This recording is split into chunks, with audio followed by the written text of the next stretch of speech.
uno ve, digamos, estratos económicos bajos con ingresos muy altos. Entonces uno piensa que esa base tiene algún tipo de problema en el levantamiento de la misma. De pronto la falta de control, porque como la encuesta la responde el estudiante y realmente no hay ninguna verificación por parte de nadie y los datos son fidedignos o no, entonces uno pues pensaría que se ven a veces resultados, cosas hasta contradictorias. Por eso a uno le toca manipular la base para construir variables que realmente reflejen como esa realidad.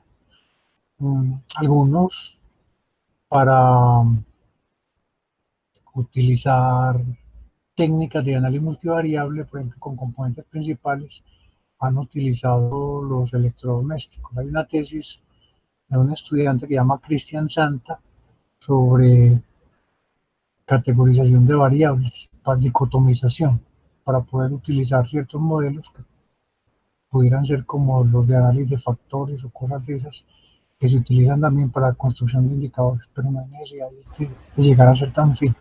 A nivel descriptivo uno puede crear alguna especie de variable que indique el nivel de riqueza o de pobreza que tenga el estudiante que presentó la prueba saber.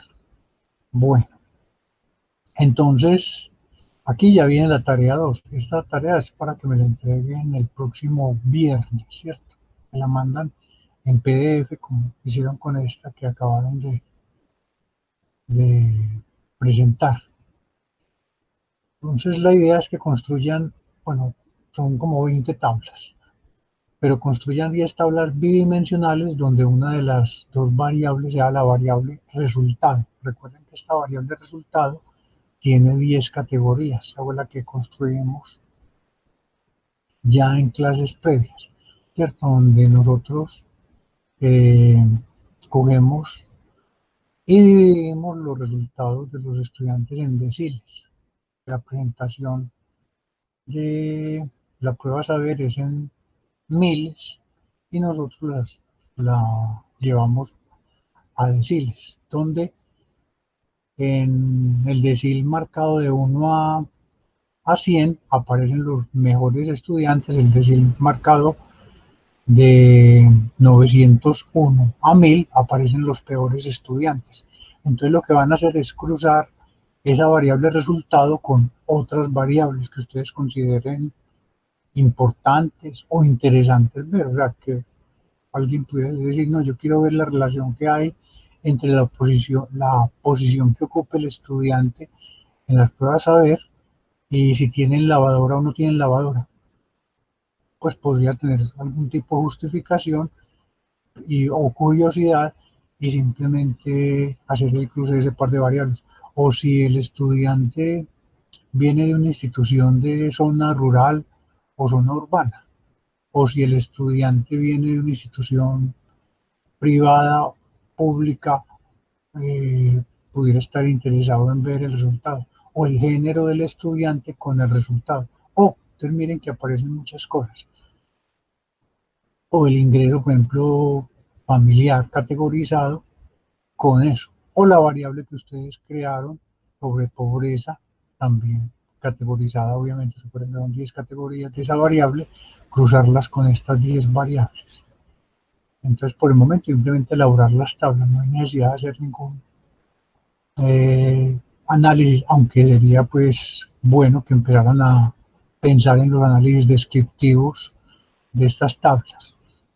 La continuación de la tarea es construir otras 5 tablas tridimensionales de 3 variables donde una variable sea resultado. O sea, vuelve otra vez a aparecer la variable resultado como variable de interés y las otras 2 variables las escoge usted.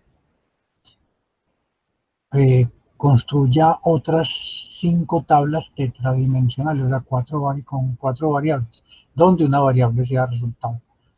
Y para cada tabla generada, utilice la función propTable en la forma en que usted lo desee, ¿cierto? No es, no, que tiene que ver tal análisis. No, usted mira a ver qué tipo de eh, de resultados obtiene cuando usted utiliza la función PropTable. La idea es familiarizarse con estas funciones y utilizarlas para sacar resultados descriptivos. Bueno, entonces esta es la tarea 2.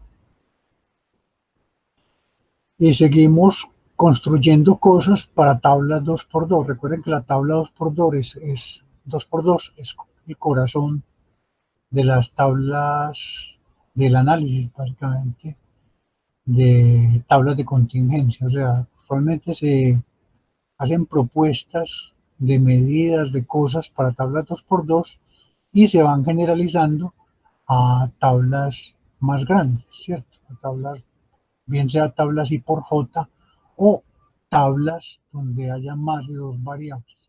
Entonces recuerden que las tablas 2x2 nos sirven para definir los famosos esquemas de muestreo que siempre tenemos que tener en la cabeza, los 4 esquemas de muestreo que se reconocen en tablas de contingencia: el hipergeométrico, el producto binomial o producto multinomial, el multinomial y el Poisson.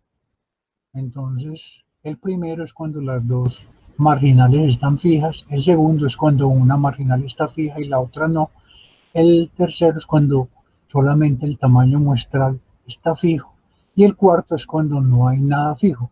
Digamos, se observa en la unidad de tiempo cuántos sujetos aparecen y se clasifican en las dos, con las dos variables que estén utilizando. Entonces, esta notación que tenemos en esta página 3 nos aparece la tabla 2x2, pero muestral, ¿cierto? Eso es en términos de probabilidades, que es lo que nosotros estamos mostrando o estamos viendo en la población. Claro que eso no lo vemos, simplemente esto es conceptual. Entonces tenemos una variable, digamos X, y una variable Y. La variable X tiene categorías A y A complemento, la variable Y tiene categorías B y B complemento, o sea, son variables dicótomas. Entonces, en la primera celdita, o sea, en el cruce de A a B, nos aparece probabilidad de A intersectado B. En la segunda celda, horizontalmente, nos aparece la probabilidad de A complemento intersectado B. En la segunda fila, la primera columna, nos aparece probabilidad de A intersectado B complemento.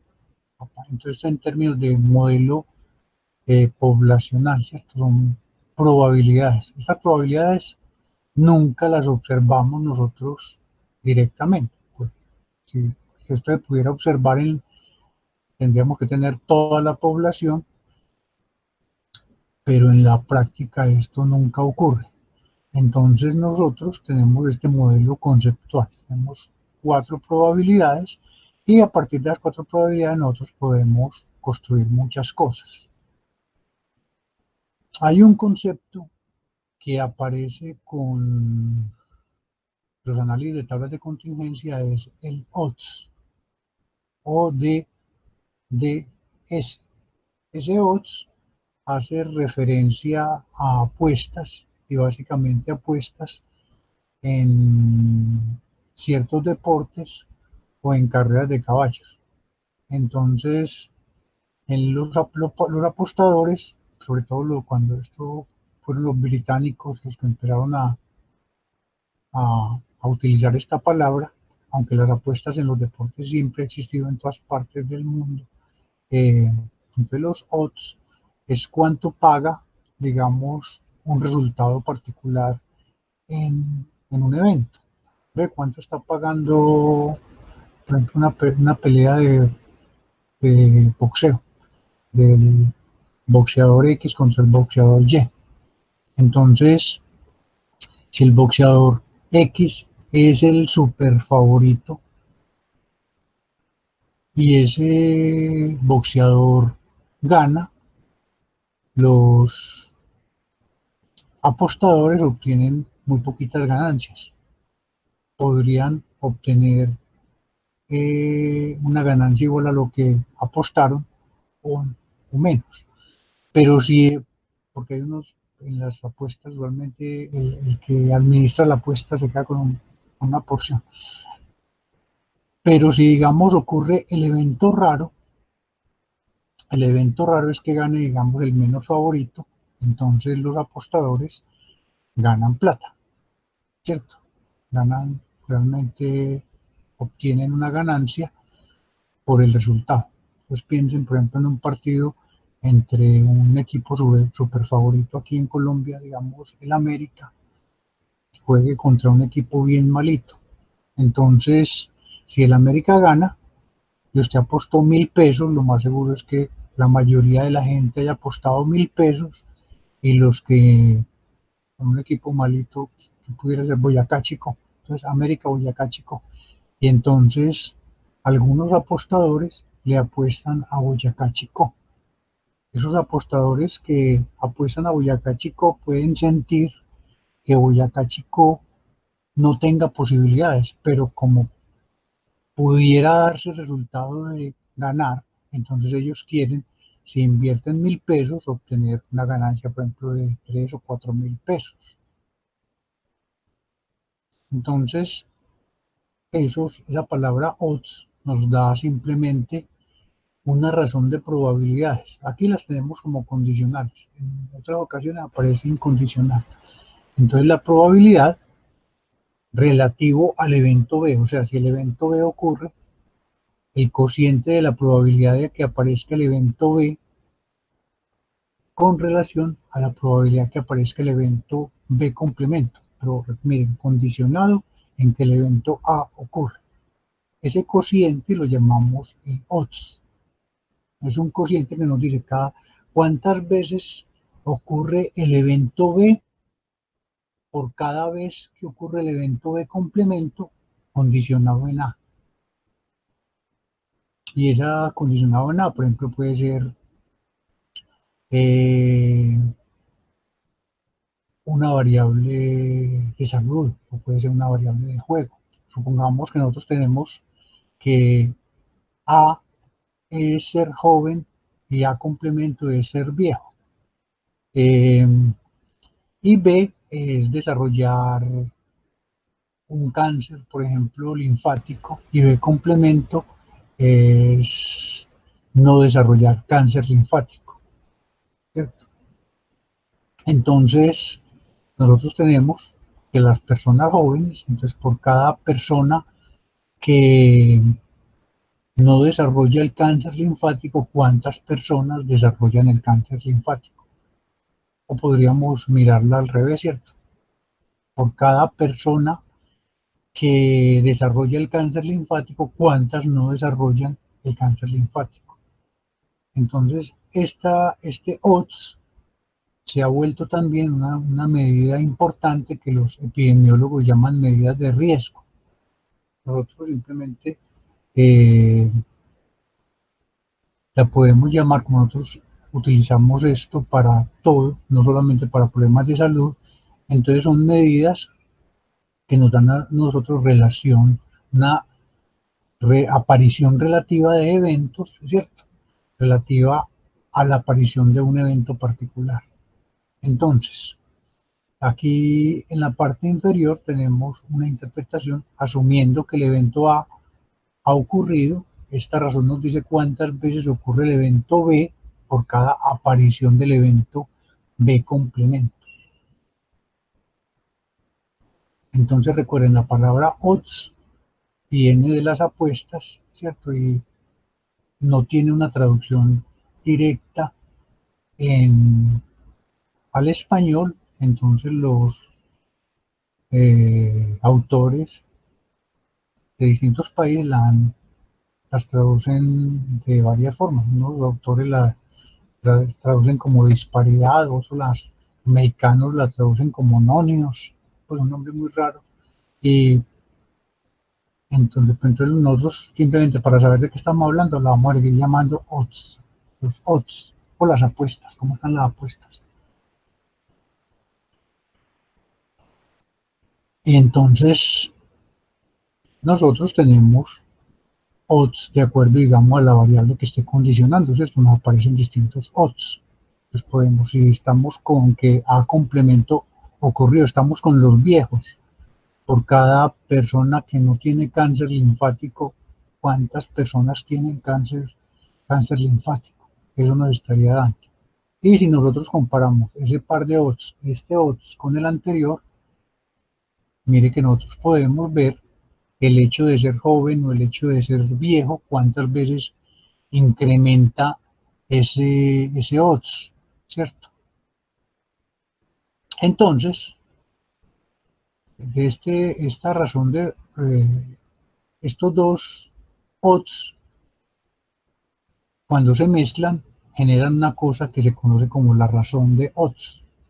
Pero se volvió muy importante esa medida por cuestiones teóricas, porque aparece en modelos desarrollados para tablas de contingencia, pero desde los años 40 realmente empezó a aparecer esta medida, coger este cociente de apuestas, ¿cierto? ¿Cómo están las apuestas? O este odds, o esta medida de disparidad, dividirla por esta otra.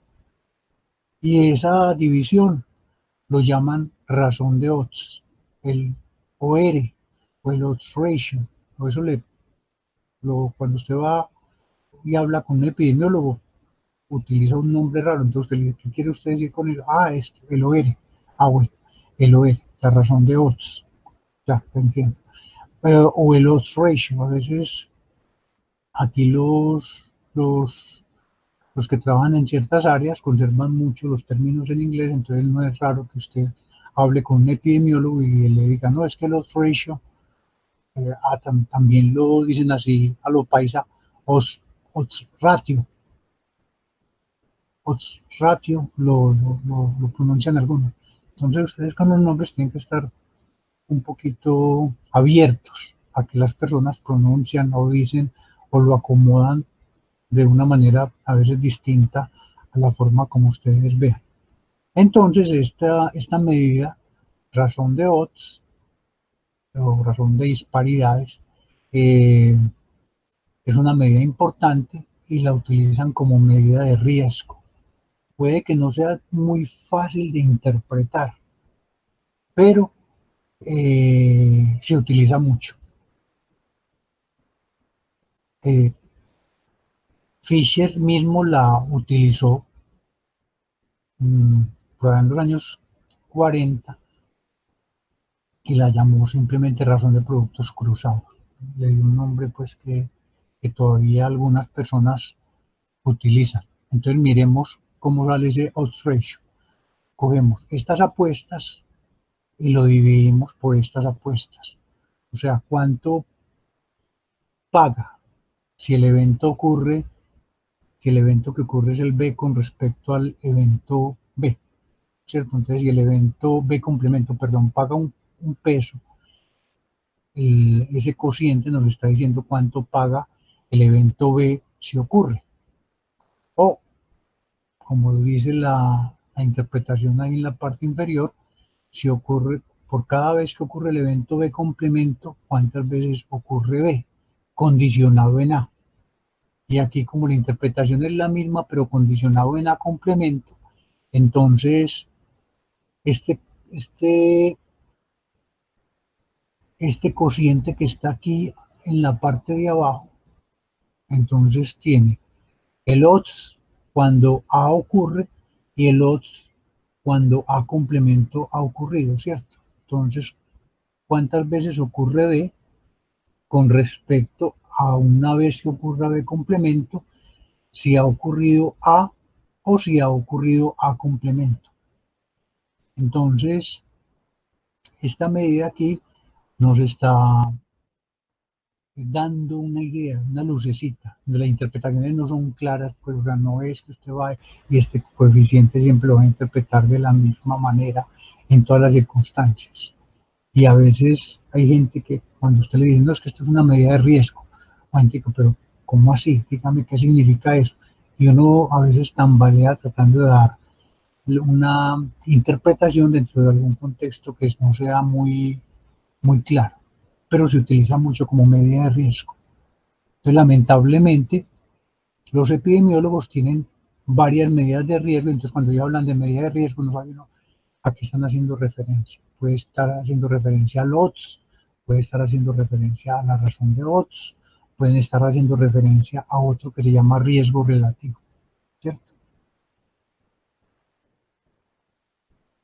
El estimador muestral en una tabla de contingencia, digamos, nosotros tengamos observados mmm, valores en las celdas A, B, C y D, simplemente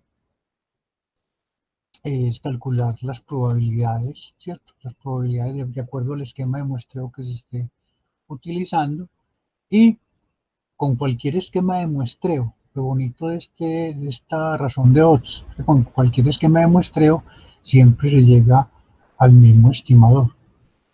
Lo llama una propiedad de invarianza, ¿cierto? Es invariante con relación al esquema de muestreo.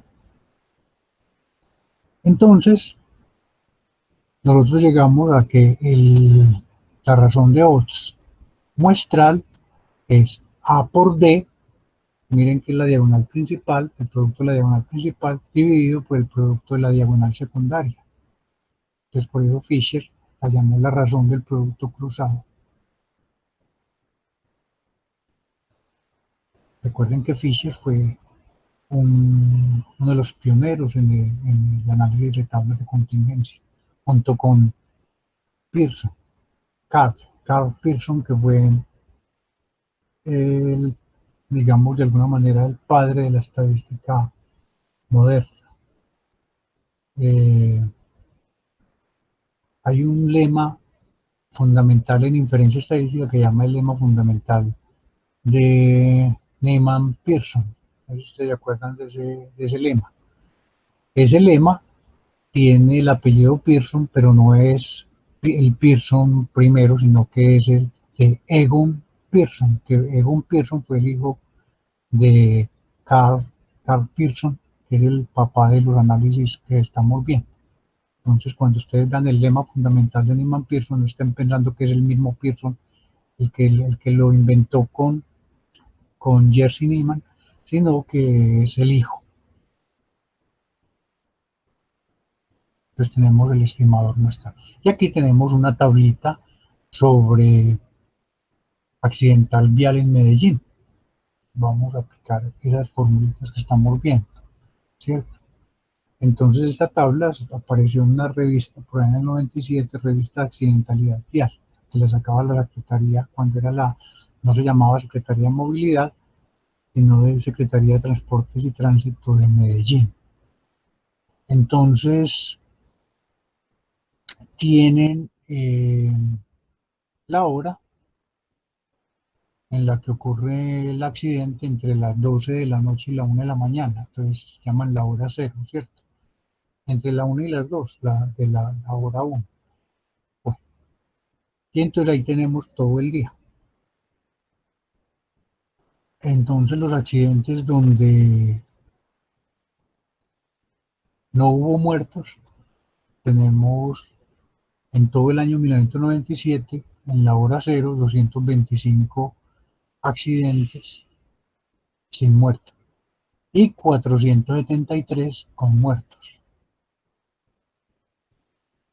Miren cuando va avanzando el día, o sea, esto en la hora de la noche y la madrugada, ¿cierto? Muy poquitos accidentes. Entonces miren que hacia las 12 del día nosotros tenemos muchos accidentes. A las 3 de la tarde tenemos también muchos accidentes.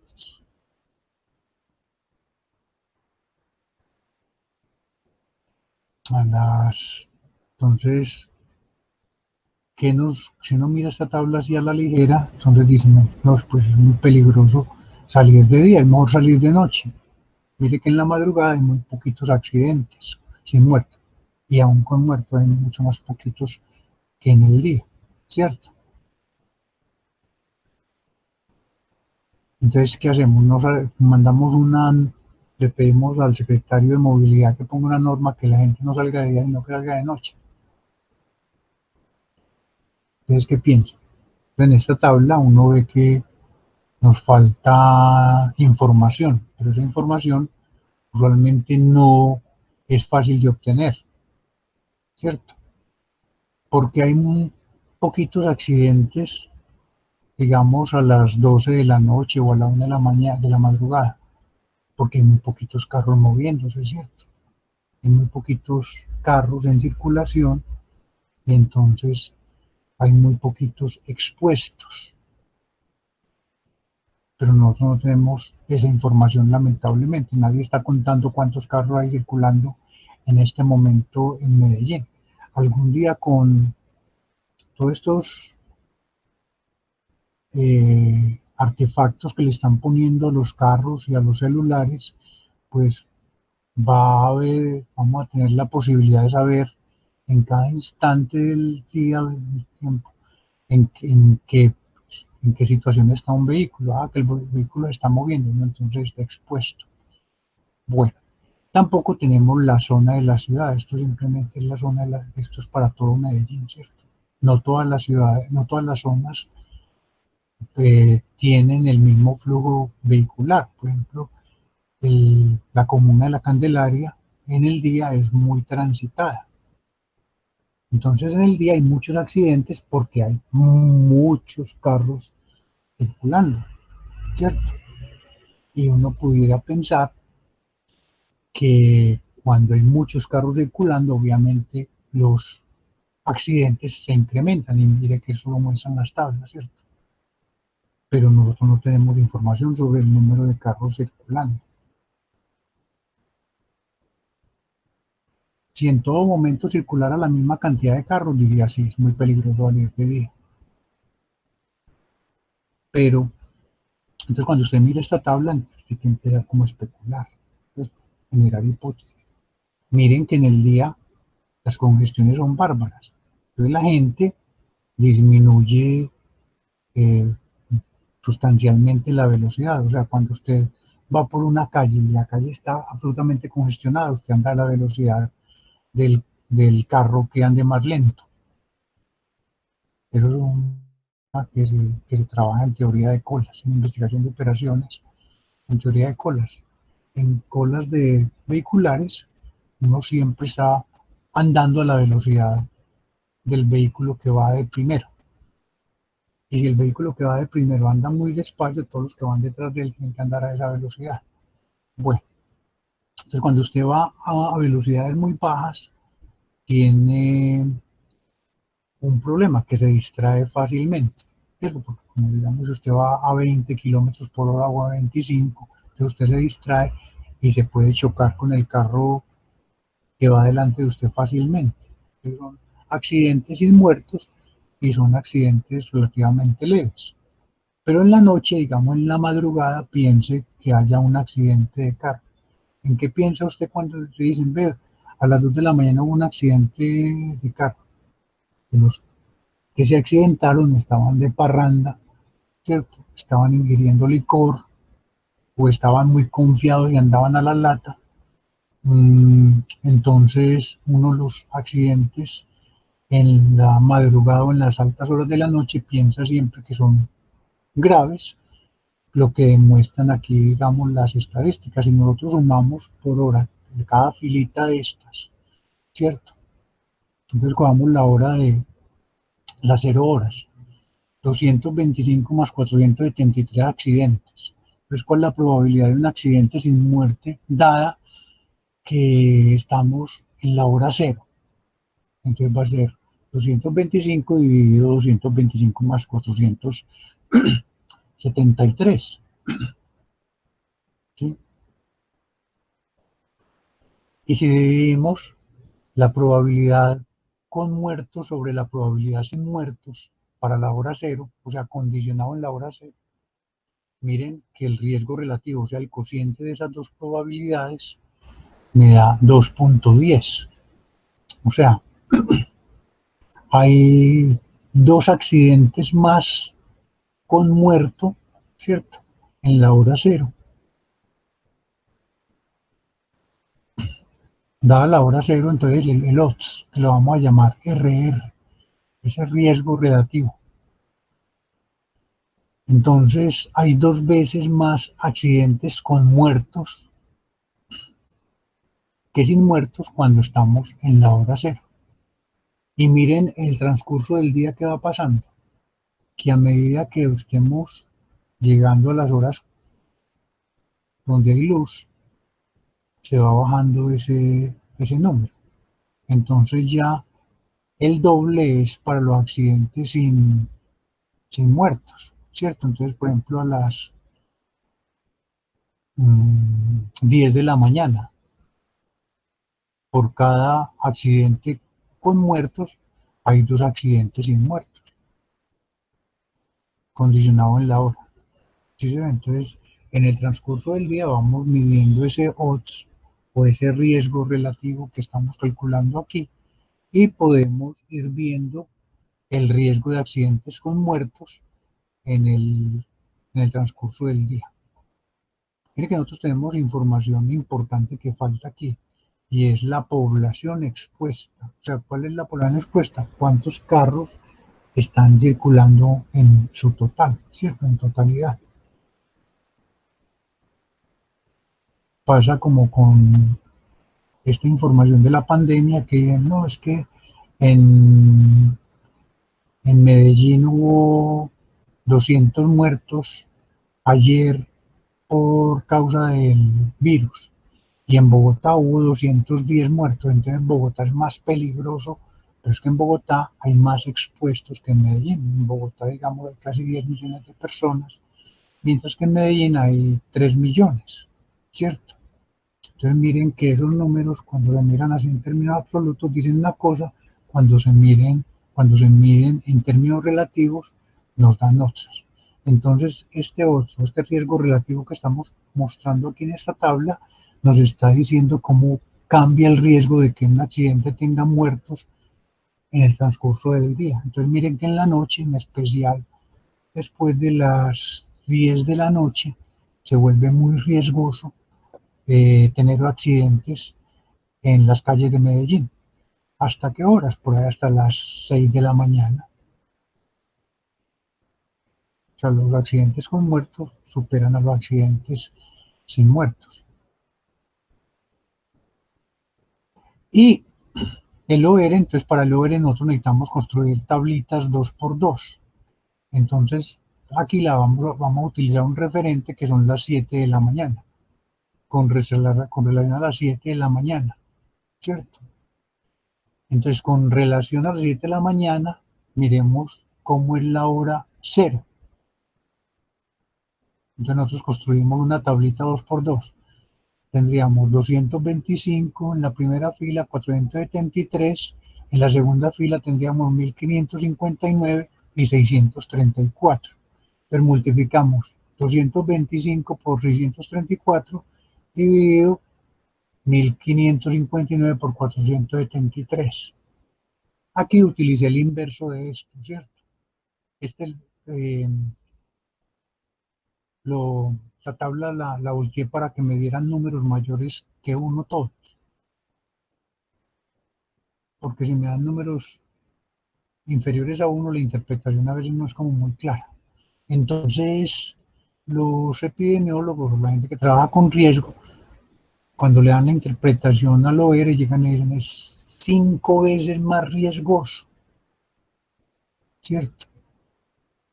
Manejar en la noche que manejar a las 7 de la mañana. Entonces miren la interpretación, es muy fácil de entender, pero el OR en sí mismo no es tan fácil ni tan directo.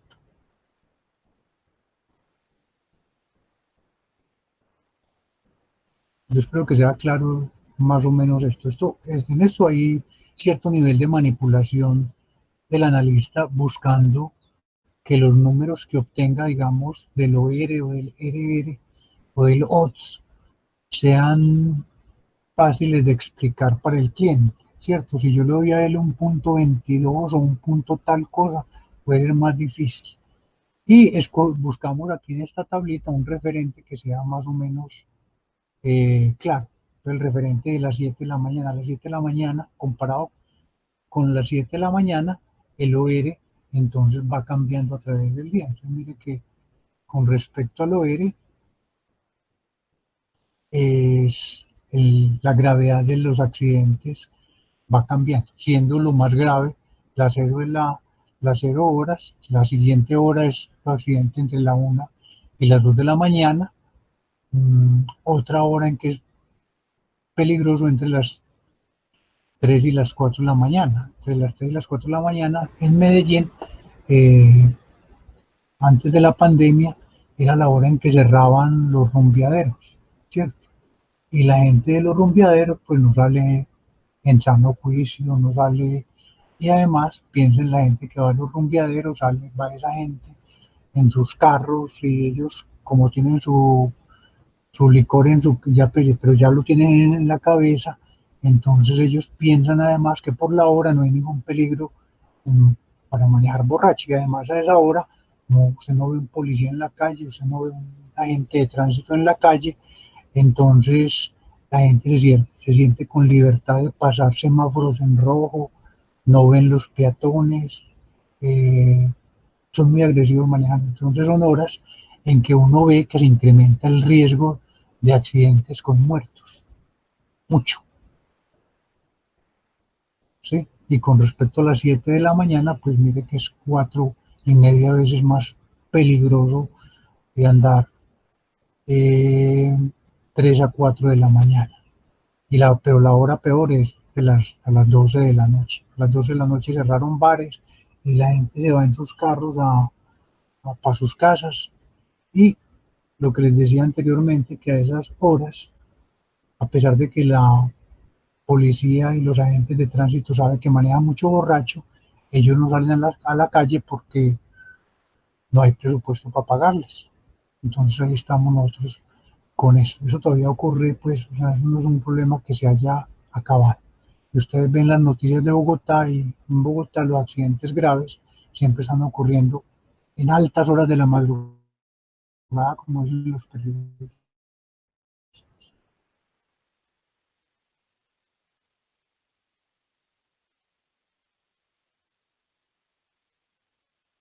Entonces, ahora, yo voy a ver si me están escuchando, que no estoy yo aquí hablando en el vacío.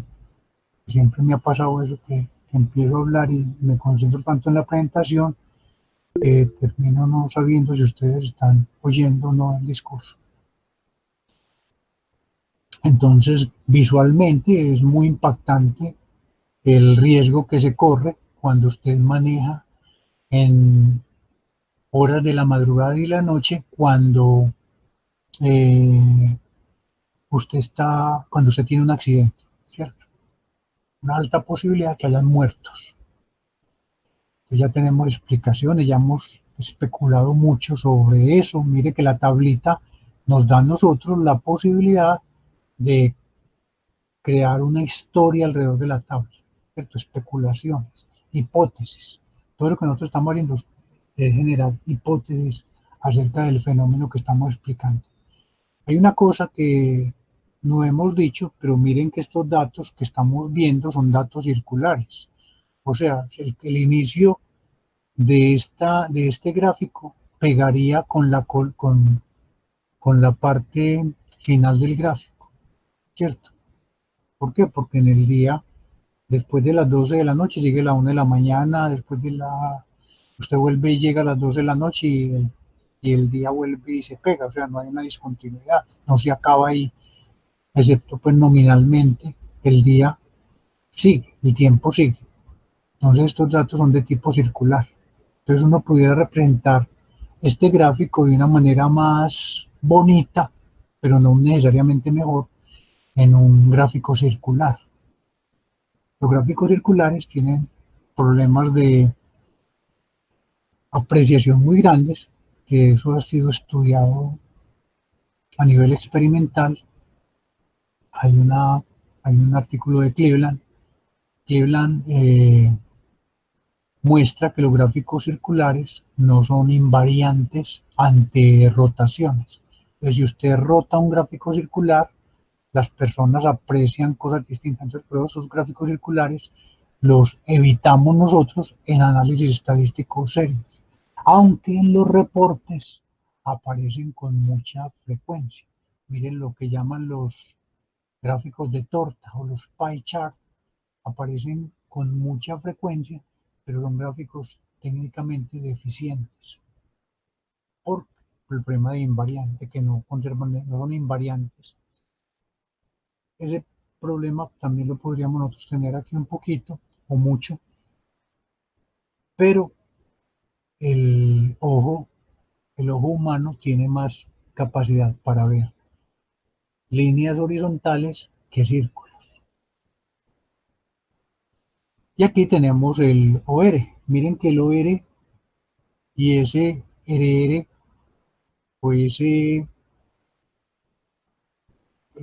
odds que tenemos aquí tienen un comportamiento muy parecido y entonces por eso mucha gente utiliza la razón de odds con, como medida de riesgo y a veces la utilizan indiscriminadamente. Entonces piensan que el OR es igual al RR que se está hablando ahí. No sé si queda claro en este momento para ustedes, pero en esto de medidas de riesgo hay mucho abuso con respecto al, al uso indiscriminado de medidas que son a veces difíciles de interpretar, pero que como tienen comportamientos de estos tan parecidos, entonces la gente, no, entonces es lo mismo, no es lo mismo. Miden cosas distintas y sin embargo las interpretaciones que les dan, sobre todo los epidemiólogos, son básicamente las mismas. Es un estado como de confusión, ¿cierto?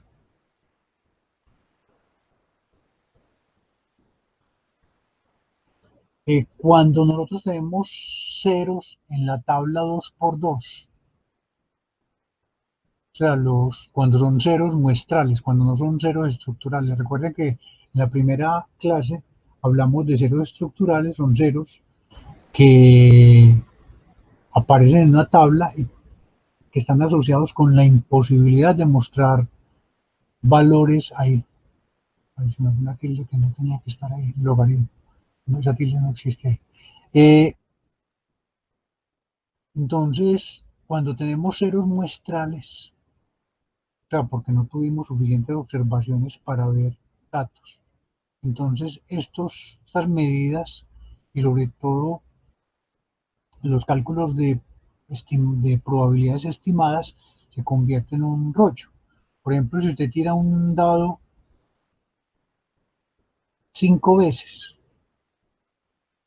lo más,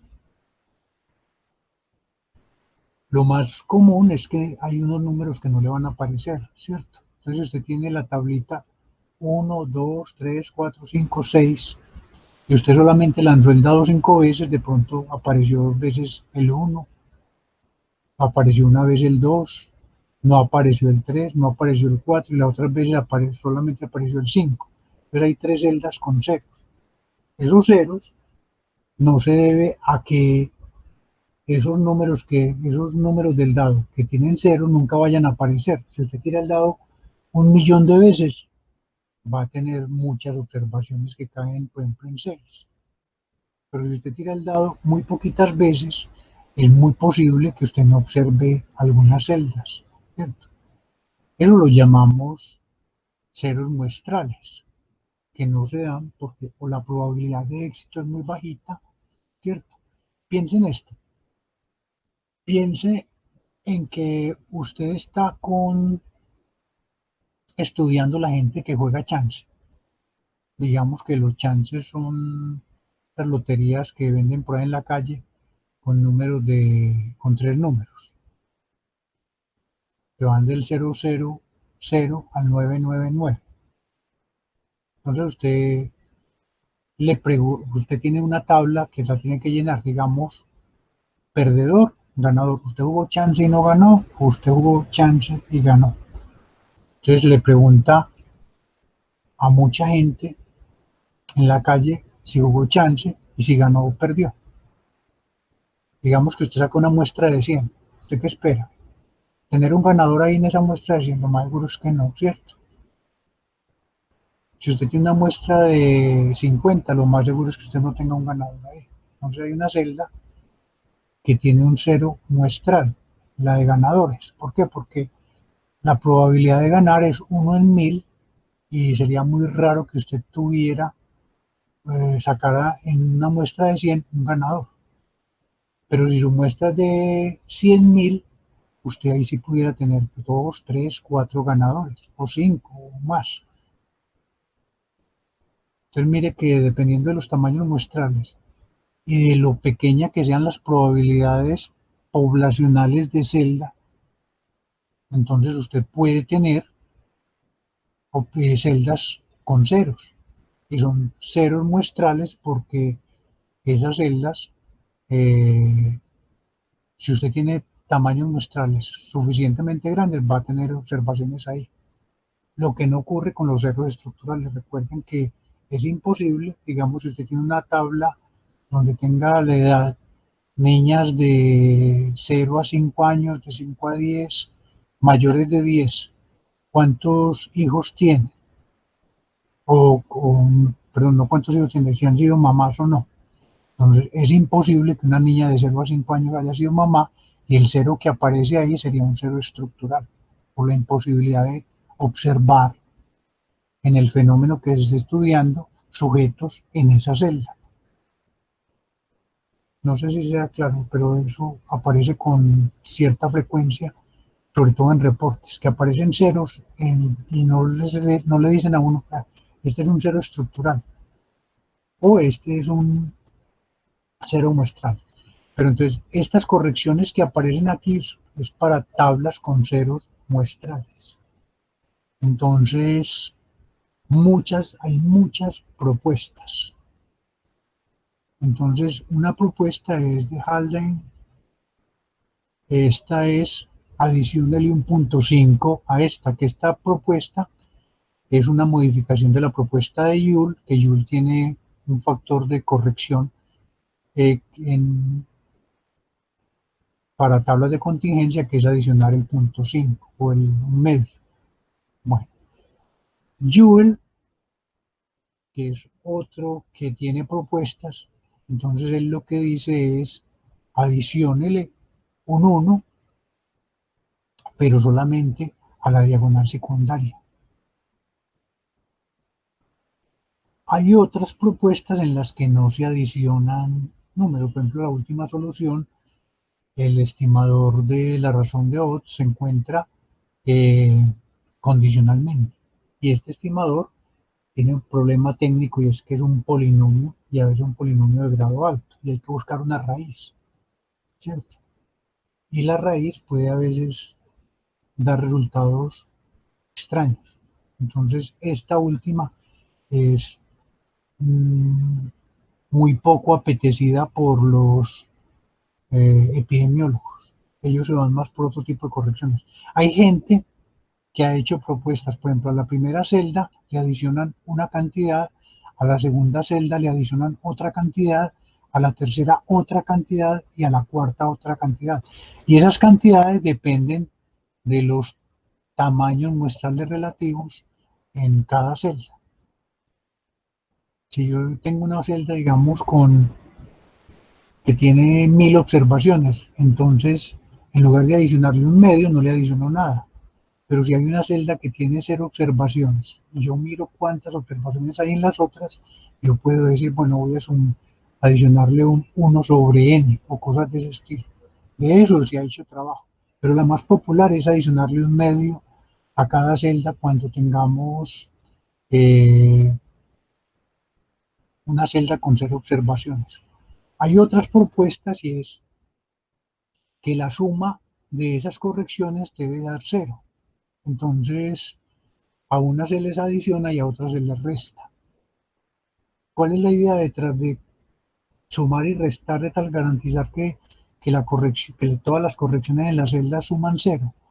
Que el tamaño muestral no se incremente artificialmente.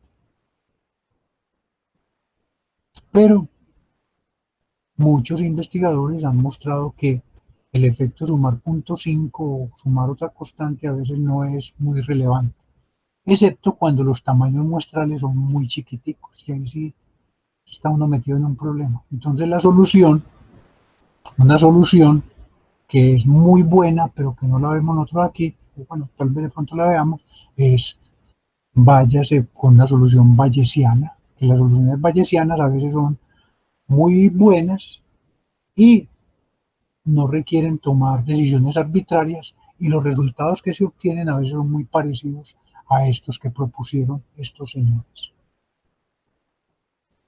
Y nosotros tenemos aquí propiedades de la razón de Oz, ¿cierto? Entonces vamos, es un número no negativo, entonces es un número que va desde cero hasta infinito. Entonces mucha gente trabaja con el log de la razón de Oz para generar cierto nivel de simetría.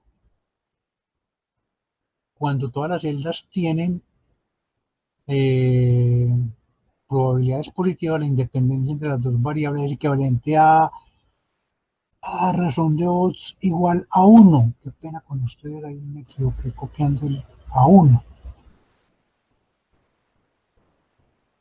Tiene propiedades de invarianza fuertes, o sea, usted intercambia filas o columnas, sigue siendo el mismo valor, ¿cierto? O multiplicaciones por constantes de filas y columnas. La quinta propiedad es una propiedad un poquito mentirosita, la interpretación es clara, no es tan clara, ¿cierto? Pero eh, los analistas dicen cuando la razón de Oz se aleja de uno, entonces habla uno de asociación, ¿cierto? Y entre más lejos esté de uno, bien sea hacia arriba o hacia abajo, eh, más fuerte es la asociación. Entonces, esta lo utilizan como una especie de medida de asociación o como el pivote para construir otras medidas de asociación. Y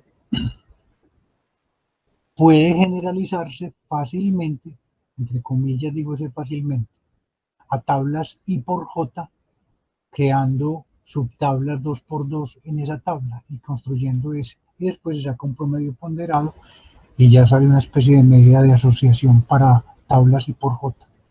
Entonces no es tan fácil ni tan obvio, pero estas propiedades las encuentra uno en muchos textos de datos categóricos. Y dice, ve, esta gente saca pues saca estas propiedades cuando uno trabaja con SOR, no es tan claro que las propiedades realmente se cumplan. Eso de la interpretación clara es una mentirita ahí que le echan a uno para venderle a uno esa medida.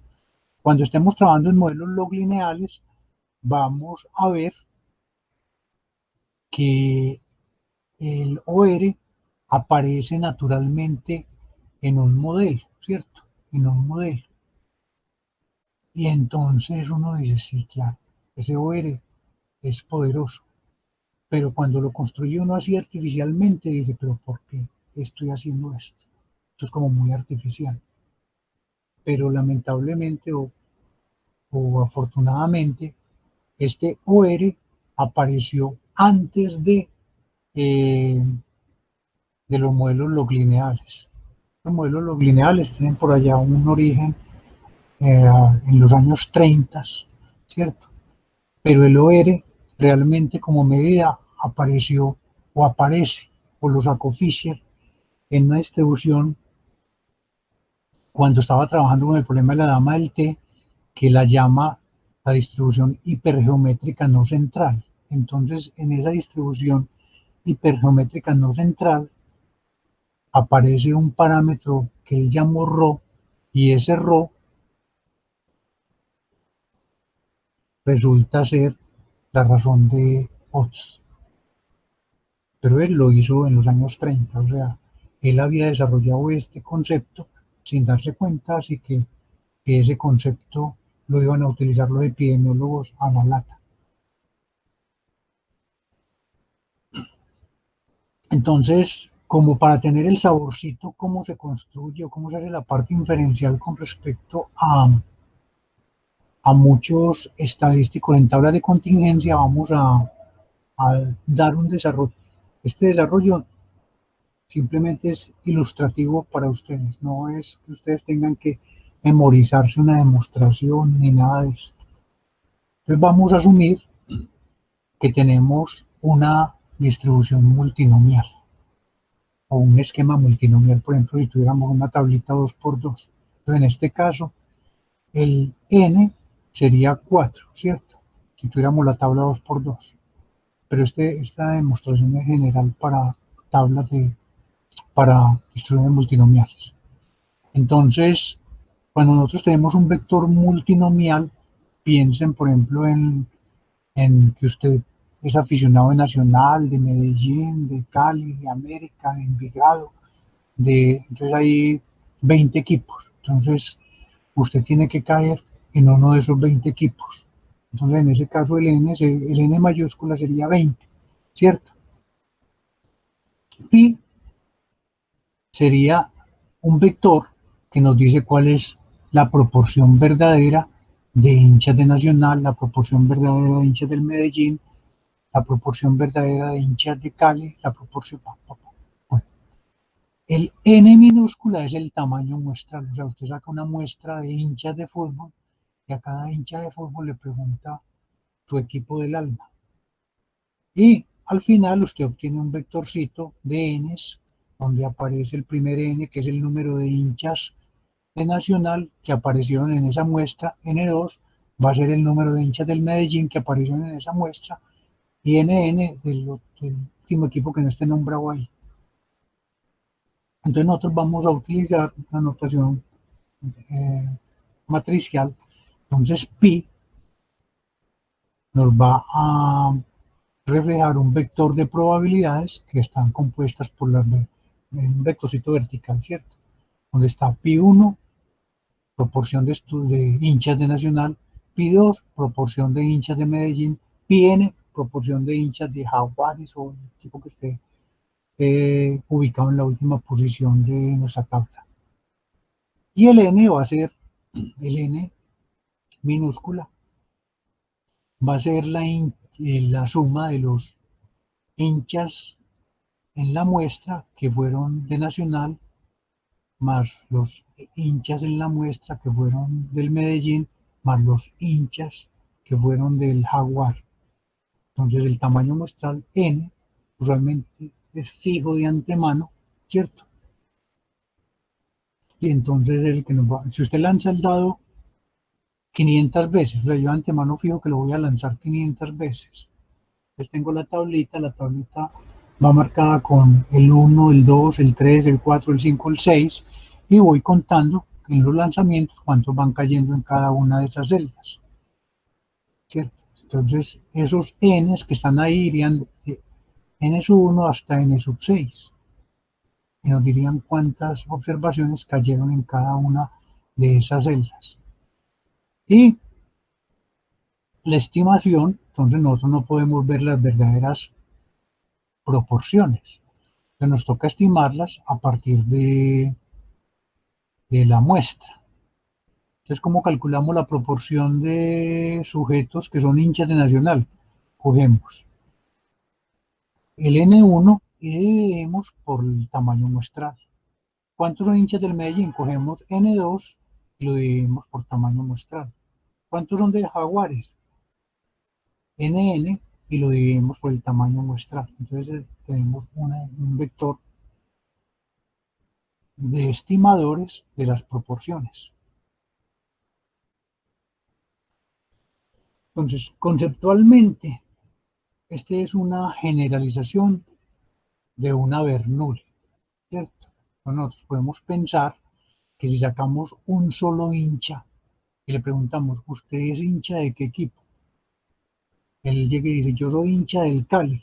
Entonces, en ese vector sí podemos generar un vectorcito con 20 posiciones y donde él es hincha ponemos un 1 y en las otras celdas ponemos un 0.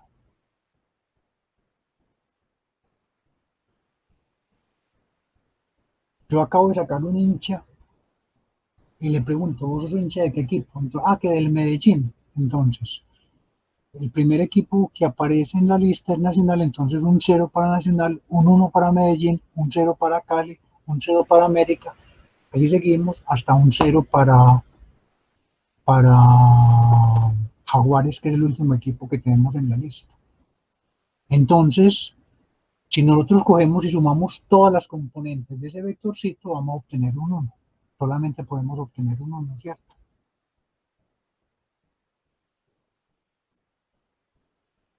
Entonces nosotros podríamos pensar en una muestra como en una gran matriz. Creo que esto puede ser un desperdicio si lo hacemos nosotros en la vida real, pero conceptualmente.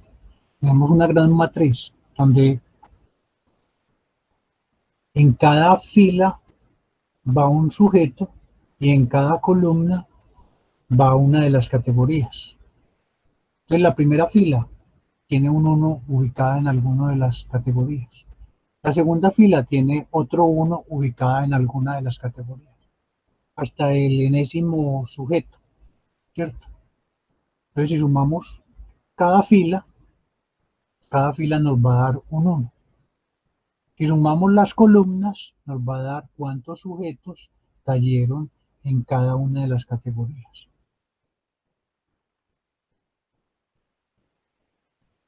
Entonces, estos son ya propiedades eh,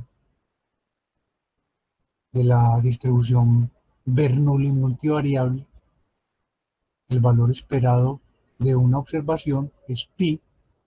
La matriz de varianzas y covarianzas es esto, es ese sigma, donde, mire que este ya, los que no han visto multivariable estén tranquilos que esto no lo vamos a ver, sino muy marginalmente siempre, ¿cierto?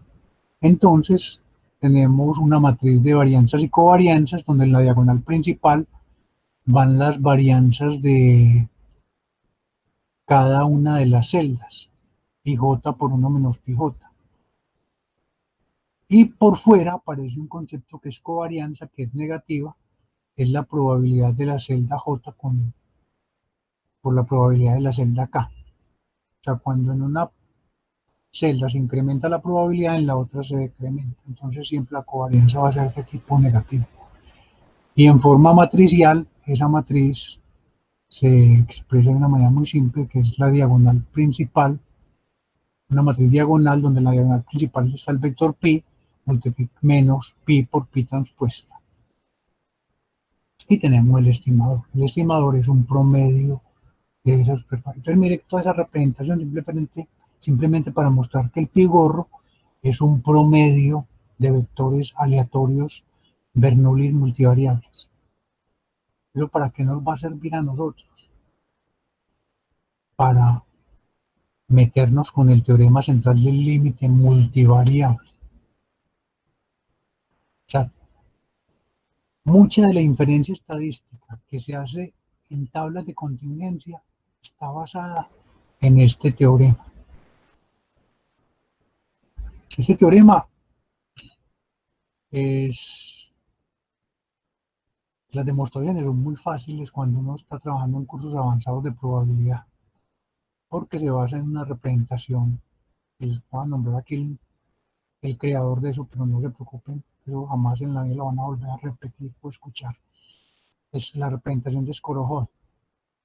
La representación de Skorokhod se basa en una propiedad de la normal multivariable, una definición que hay, que la normal multivariable es normal multivariable si cada proyección unidimensional es normal unidimensional. Entonces la demostración de este teorema puede utilizar esa representación de Skorokhod.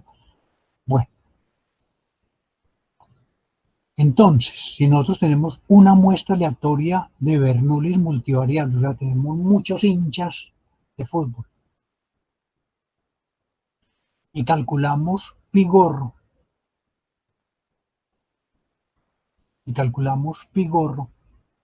entonces pi gorro menos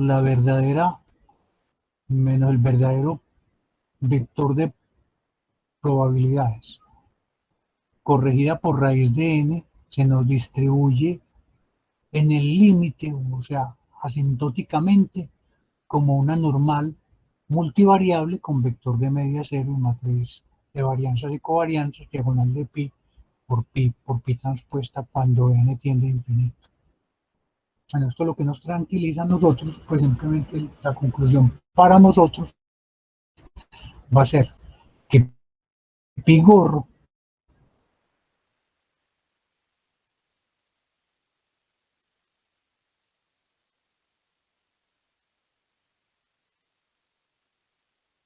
el vector vaya para infinito. Los matemáticos son muy tranquilos tirándose n para infinito. En la práctica nosotros siempre vamos a tener n finitos, ¿cierto? Pueden ser n muy grandes, pero los n son grandes o pequeños con respecto a las probabilidades poblacionales. Si yo tengo una celda con una probabilidad muy cercana a cero, mi n infinito tendrá que ser mucho más grande si todas las probabilidades son parecidas. Entonces ahí el n que se va para infinito o n grande es muy relativo. Es relativo a el nivel de entropía que tenga esa distribución. Entonces recuerden que nosotros eh, no podemos dar un número estilo 30. No es que la muestra de grande sí es mayor que 30, no. Aquí podríamos tener, para el problema de los hinchas, una muestra de 1000 y ser pequeña, no sabemos. Entonces, en este caso es muy peligroso dar recomendaciones. Entonces, después de tener esta distribución así planteada como normal, multivariable, no, como resultado pues de la aplicación del teorema central del límite al pi gorro, nosotros podemos ya asumir que pi gorro se nos distribuye normal. Y si se nos distribuye normal, nosotros podemos hacer operaciones aritméticas con ese pi gorro, ¿cierto? Por ejemplo, coger dos componentes y hacer la diferencia. Y ya esa diferencia ya nos distribuye normal. Pues lo llaman contrastes. O podemos hacer combinaciones lineales. Combinaciones lineales de los elementos de este vector también se distribuyen normales. Entonces, esto nos va a servir para este resultado, para hacer pruebas de hipótesis, para construir intervalos de confianza, etcétera, etcétera. Y o podemos aplicar lo que se conoce como el método delta, ¿cierto? Hacer transformaciones monótonas suaves de este vector. Una transformación típica es sacar el logaritmo y utilizando el método delta, que es simplemente una expansión de Taylor de segundo grado, seguir mostrando la normalidad. Entonces aquí muchas cosas van a ser normales y tienen justificaciones muy poderosas a nivel matemático, pero nosotros no las vamos a mirar, nosotros vamos a estar es viendo el resultado y aplicando ese resultado a las tablas reales que nosotros utilizamos. Entonces no se angustien mucho si no, que es que no entiendo esto. Estas cosas son inentendibles si uno no ha visto un curso de álgebra matricial relativamente bueno, si no ha visto estadística matemática a nivel de asintótica, y entonces estos resultados tienden a ser a veces muy piedras en el zapato, porque uno a veces pensando, uy, pero la demostración es imposible, no, no se preocupe la demostración, tenga en su cabeza que muchas cosas con estos estimadores, sobre todo con los de máxima verosimilitud, son normales asintóticamente, y entonces nosotros vamos a estar pegados de la normalidad, como estar pegados de Santa Bárbara, ¿cierto? Entonces,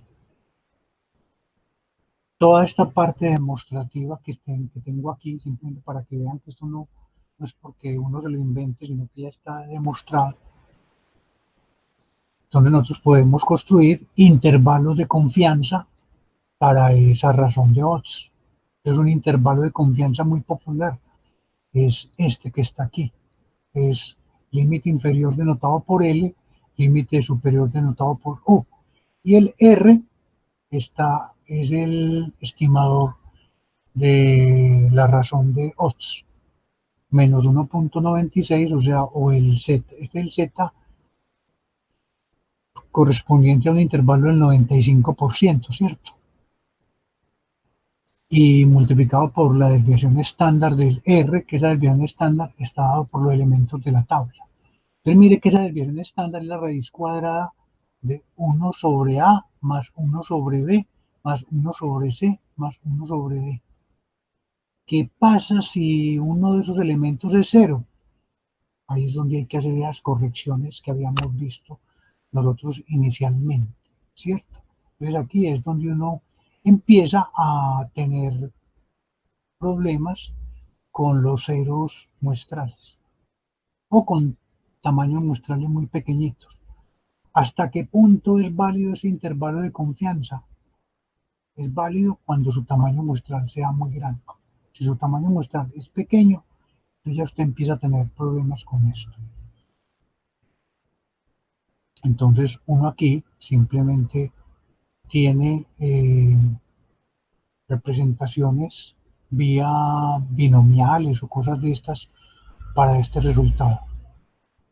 Entonces tengo la aplicación del método delta, aquí la tenemos ya en este slide, pero por favor, a nivel de pregrado, no se preocupen por esta demostración. Si aún con los estudiantes a veces que están en la maestría, esto les cuesta mucho y ellos dicen, no, es que yo no entiendo esto. Entonces uno tiene al final que decirle, no, esté tranquilo, que la asintótica no le gusta a todo el mundo y a veces uno tiene que aceptar eh, ciertos resultados como si fueran palabra de Dios.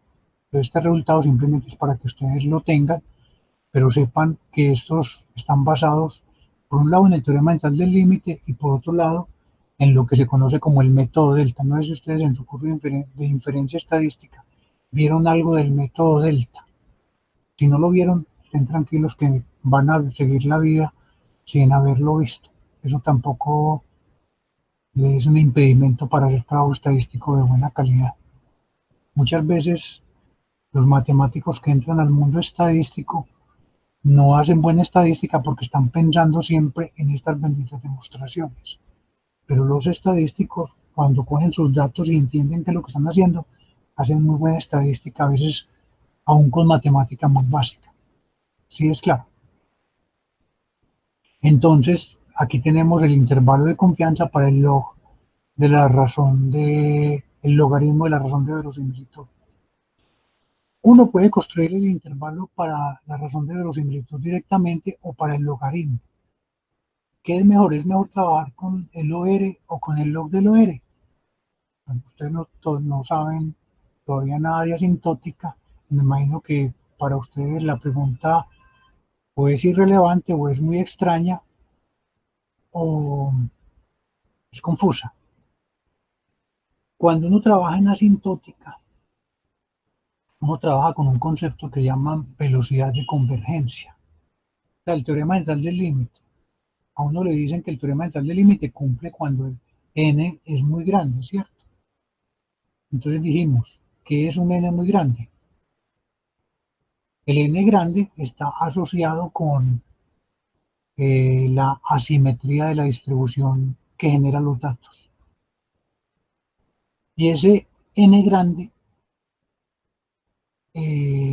al estar relacionado con eso, entonces cuando yo tengo que mi distribución que genera los datos tiene una asimetría baja, o sea que los datos originales son relativamente simétricos, la velocidad de convergencia es mayor que si la asimetría es muy grande. Si usted tiene una distribución que genera datos y que es muy asimétrica y usted quiere aplicar el teorema central del límite a la media de una muestra, su muestra tiene que ser muy grande para usted poder garantizar que se distribuye aproximadamente normal.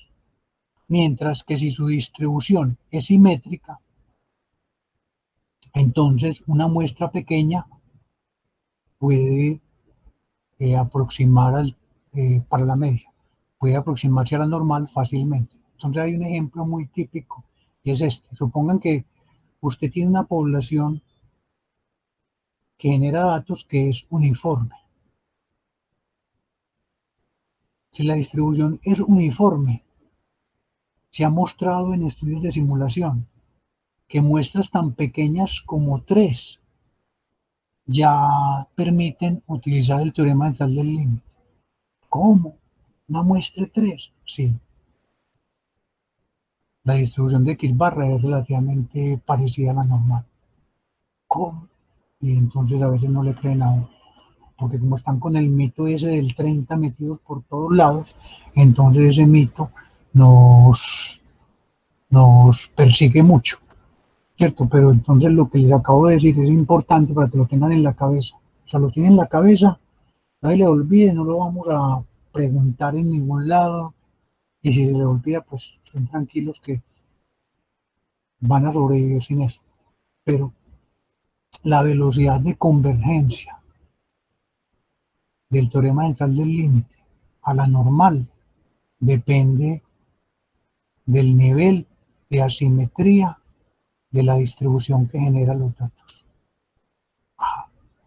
Y ese problema, digamos, eso que es fácil o difícil de entender, aplica para todos los teoremas límites que estemos, con los que estemos funcionando. Entonces, que este resultado es asintótico, ¿sí? ¿Y cuál es la velocidad de convergencia? Yo no sé. Y entonces ahí los investigadores teóricos se matan buscando correcciones y cosas que mejoren velocidades de convergencia. Entonces, como la distribución de el OR gorro es tan asimétrica porque solamente nos genera valores positivos, ¿cierto? La distribución es positiva, entonces hay transformaciones que simetrizan la distribución. Entonces, al simetrizar la distribución, nosotros mejoramos la velocidad de convergencia. Entonces, por eso aparece muchas veces que es mejor trabajar con el logaritmo de la razón de Otz que trabajar directamente con el Otz. Entonces aquí nos aparecen cosas que son un poquito extrañas. Entonces aquí tenemos el intervalo de confianza para el log de la razón de Otz.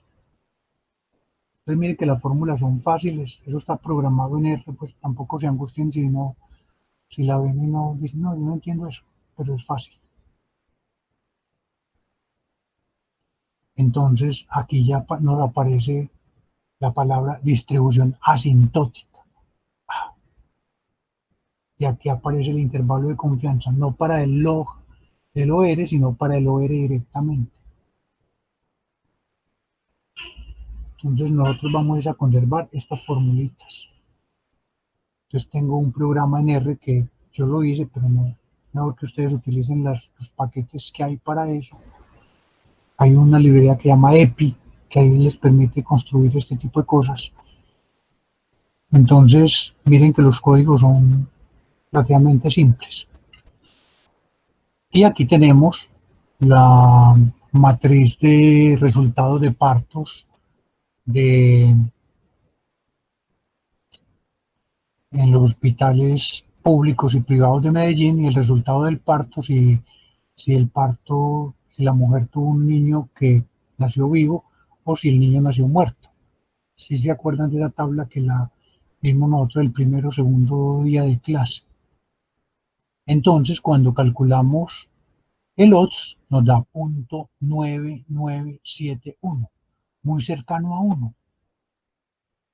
Cuando son muy cercanos a 1, en tablas que son de tipo o en esquemas de muestreo multinomial, ese odds está relacionado con asociación. ¿Cómo? Sí, con asociación o con independencia. Si el odds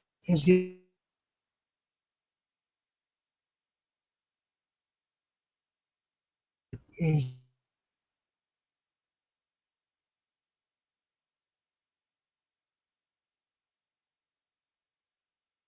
igual a 1, pues estamos ese odds que está tan cercano a 1 está diciendo que hay independencia, creemos, entre tipo de institución y el resultado del parto. Calculamos el error, o sea, la desviación típica, calculamos el intervalo de confianza, entonces el intervalo de confianza nos da de 0,86 a 1,13. Mire que el intervalo de confianza contiene el 1, ¿cierto? Si contiene el 1, entonces nosotros no podemos rechazar la hipótesis de independencia. Y si nosotros tenemos independencia, lo que nos dice es, no importa en qué tipo de institución vaya usted, las que son mamás, vayan a tener su hijo en instituciones públicas o privadas. La probabilidad de que el niño nazca muerto es independiente del tipo de institución donde se tiene el bebé. Este es un resultado, digamos, que hay que mirarlo con cuidado. ¿Por qué? Porque estos datos son de los años 80. Y aquí en los años 80, recuerdo que yo les comenté que era muy normal que las personas de estratos medios y altos fueran a instituciones privadas a tener las mamás, a tener sus bebés. ¿Por qué? Básicamente porque había un mito urbano que si una señora se iba para la León 13 a tener su bebé allá, que eso era del Seguro Social y que en el Seguro Social esos médicos eran muy malos y que las enfermeras eran muy malas y que entonces no les importaba si el niño nacía, eh, moría o no. Bueno, había muchos mitos con respecto a esto. Entonces, habían señoras de estratos medios bajos que hacían esfuerzos muy grandes, sacaban créditos en los bancos para ir a tener sus hijos en instituciones privadas. La institución privada en los años 80 que dominaba aquí era la Clínica del Prado. Entonces las señoras cuando tenían su bebé y lo tenían en la Clínica del Prado, básicamente ponían un diploma en la casa donde habían tenido el bebé, porque era caché para ellas. O sea, era tema, no, es que yo tuve mi hijo en la Clínica del Prado, y entonces las otras mujeres que también estaban embarazadas les daba envidia y hacían el esfuerzo por tener su hijo también en la Clínica del Prado. Pues si esta lo tuvo allá, yo por qué no. Y entonces, cuando decían, no, es que en el Seguro Social se tuvo, y dijo, no, ¿cómo lo llevó para allá? Si eso meten a 20 parturientas en una misma habitación súper grande y todas se quejan y nadie les para bolas y esos médicos las miran ahí despectivamente. Bueno, en parte sí era así porque esos médicos trabajan mucho y tienen que estar pendientes de todo. Pero entonces a nosotros nos dice que es igual de riesgoso tener el hijo en la clínica del Prado o en el Seguro Social, o en las clínicas privadas y en las públicas. Pero detrás de esa tabla también hay otra historia. ¿Qué mujeres son las que van a las instituciones públicas? No son las más pudientes, ¿cierto? No son las estrato 6 que se van para Miami a tener sus hijos. No son las estrato 5 4 que tienen el dinero para pagar la clínica en esa época, la clínica privada. Son personas, digamos, de estratos bajos, un estrato 1, un estrato 2, que no tienen recursos económicos, entonces van a las instituciones públicas a tener sus bebés. La mujer no está esperando pues que el médico allá vaya con guantes blancos a atenderla, pero que la atienda profesionalmente, ¿cierto? Además, piensen en una mamá de estrato 1. Usualmente esas mamás están en condiciones muy extremas, algunas, con mala alimentación, no tuvieron las visitas regulares a los médicos, a los ginecólogos, a los obstetras, o sea, ellos ven el médico cuando van a tener ya el bebé. La alimentación es deficiente, los que les contaba, de pronto mujeres que viven solas, que les toca estar trabajando en condiciones extremas para poder conseguir la comida. Entonces son personas que tienen condiciones físicas de pronto más débiles. Entonces la población que va a las instituciones públicas puede ser de más riesgo que las que van a las instituciones privadas. Entonces, aún si esta prueba me dice que no hay diferencia, que no hay, que no hay diferencia entre ir a institución pública o privada, de pronto yo estoy tapando parte de la foto. Entonces miren cómo aquí yo pudiera de pronto especular y decir, de pronto el servicio profesional sea mejor en las instituciones públicas. ¿Por qué? Porque atienden personas de más riesgo y el resultado es el mismo que en las instituciones privadas, donde van las mujeres bien alimentaditas, donde van las mujeres que no han tenido problemas de tener que salir a trabajar a recoger basura en la calle o a salir a barrer o empleadas de servicio, cosas de... No.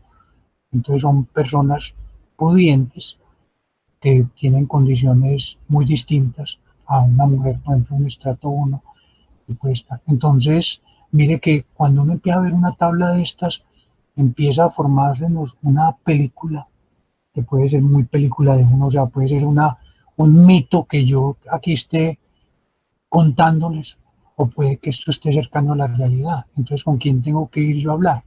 Con un antropólogo, con un sociólogo, con un economista, con un trabajador social, con un médico, entonces para que yo construya el discurso alrededor de mi tabla y que ese discurso tenga sentido.